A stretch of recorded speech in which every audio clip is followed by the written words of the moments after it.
বিরিয়ানি তো অনেকবার বানিয়েছি, তবে এটা না একটু বেশিই টেস্টি হয়েছিল। যদি আপনার বিরিয়ানি পছন্দের হয়, একবার হলেও এভাবে কাঁঠাল বিরিয়ানি ট্রাই করুন। বিশ্বাস করুন, এটা এতটাই সুস্বাদু, একবার খেয়ে নিলে এর স্বাদ কখনো ভুলতে পারবেন না। তাছাড়া কাঁঠাল বিরিয়ানি বানানোও কিন্তু খুবই সহজ। রান্না শুরু করার আগে আপনাদেরকে রিকোয়েস্ট করব, যদি আজকের রেসিপি ভালো লাগে অবশ্যই শেয়ার করে দেবেন আর লাইক করে আমাকে আরও নতুন রেসিপি তৈরি করার জন্য উৎসাহিত করবেন।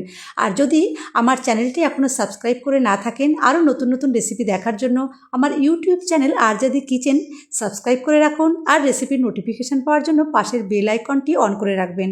আর যদি আপনি ফেসবুক থেকে দেখেন, তাহলে আমার ফেসবুক পেজ আরজাদি গুড ফুড পেজটি অবশ্যই ফলো করে রাখবেন। দেখুন, কথা বলতে বলতে আমি কিন্তু কাঁঠাল আর আলু ডুমো ডুমো করে কেটে নিয়েছি।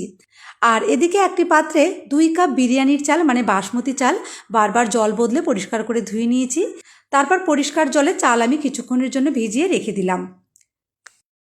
এখন প্রেসার কুকারের মধ্যে কাঁঠাল আর আলুর টুকরোগুলো দিয়ে এর মধ্যে 1/2 কাপ মতো জল, সামান্য একটু লবণ আর হলুদ দিয়ে একটা সিটি দিয়ে সেদ্ধ করে নেব।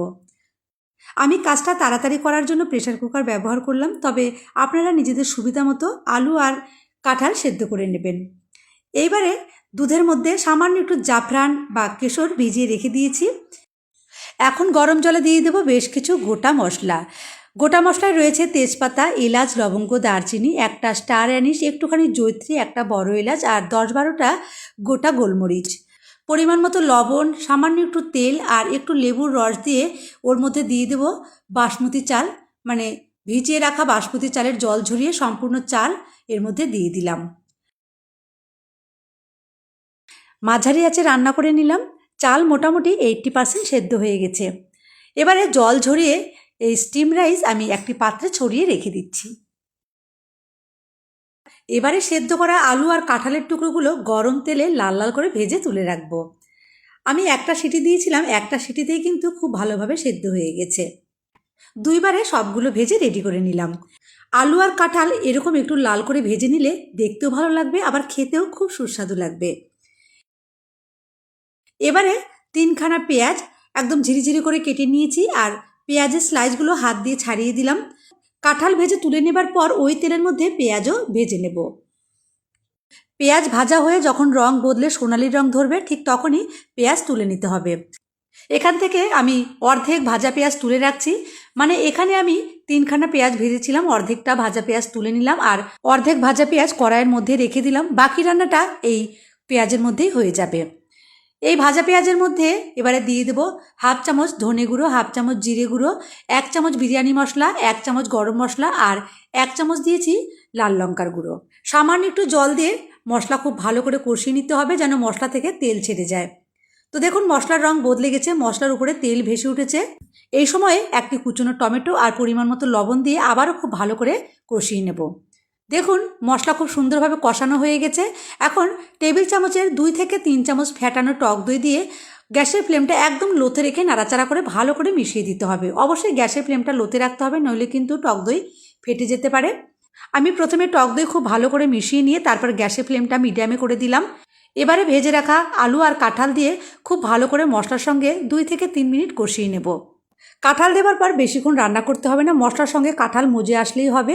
কাঁঠাল আর আলু খুব ভালোভাবে সেদ্ধ হয়ে গেছে। প্রথমে তো প্রেসার কুকারে সেদ্ধ করেছি, তারপর ভালোভাবে ভেজে নিয়েছি, তাই বেশিক্ষণ আর রান্না করার প্রয়োজন নেই।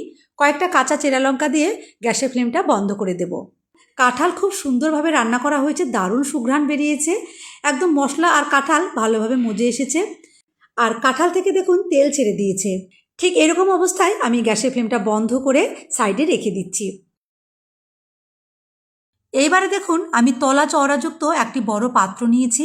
ওর মধ্যে প্রথমে দিয়ে দেব ভাত, মানে 80% সেদ্ধ করে রাখা স্টিম রাইস।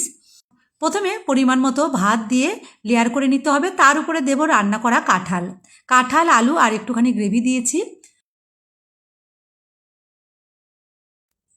উপর থেকে একটুখানি দিয়ে দিলাম কেশর ভেজানো দুধ, 1 চামচ মতো ঘি আর সামান্য একটু বিরিয়ানি মশলা, আর দিয়ে দেবো একটুখানি ভাজা পেঁয়াজ। দ্বিতীয় লেয়ারটাও আমি একইভাবে তৈরি করে নেব। তো বন্ধুরা, এই মুহূর্তে যারা আমার ভিডিওটি দেখছেন, আপনাদের মূল্যবান সময় আমাকে দেওয়ার জন্য অসংখ্য ধন্যবাদ জানাই। এভাবে প্লিজ আপনারা আমার পাশে থাকবেন। আর যদি কোনো পছন্দের রেসিপি আপনি আমার কাছ থেকে দেখতে চান, অবশ্যই কমেন্ট করে জানাবেন। আমি চেষ্টা করব আপনার পছন্দের রেসিপিটি শেয়ার করার জন্য।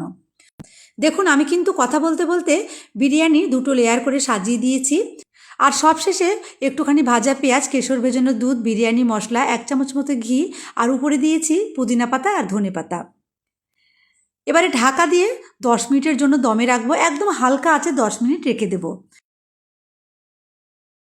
তো এটা রান্না হতে থাক, ততক্ষণে বিরিয়ানি দিয়ে খাওয়ার জন্য আমি খুব অল্প সময়ে চটপট একটি রায়তা রেডি করে দেখাচ্ছি। বিরিয়ানি দিয়ে এই রায়তাটা খেতে কিন্তু জাস্ট অসাধারণ লাগবে। একটি পাত্রে আমি নিয়ে নিলাম কুচনো শসা, কুচনো পেঁয়াজ, একটুখানি টমেটো কুচি, গাজর কুচি, আর সামান্য একটু ধনেপাতা কুচি। রায়তা একটু ঝালঝাল হলেই আমার কাছে খেতে বেশি ভালো লাগে, তাই 2টো কুচনো কাঁচা লঙ্কা দিয়ে দিলাম।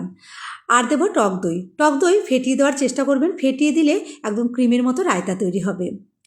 একটু চটপটা টেস্ট আনার জন্য সামান্য একটু করে চাট মশলা আর ভাজা জিরে গুঁড়ো দিয়েছি, আর দিলাম পরিমাণ মতো লবণ। এর মধ্যে একটুখানি যদি বিট লবণ দেওয়া যায়, খেতে কিন্তু অনেক বেশি টেস্টি লাগবে।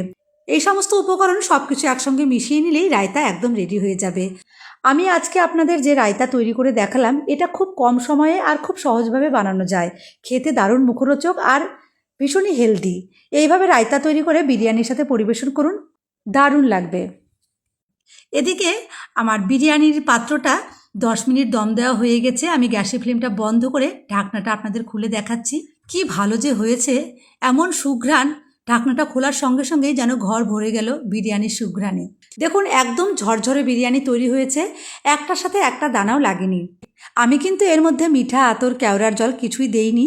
আপনারা চাইলে যখন বিরিয়ানির দমে বসাবেন, যদি এগুলোর গন্ধ আপনাদের পছন্দ হয়, তাহলে সেই সময় দিয়ে নেবেন।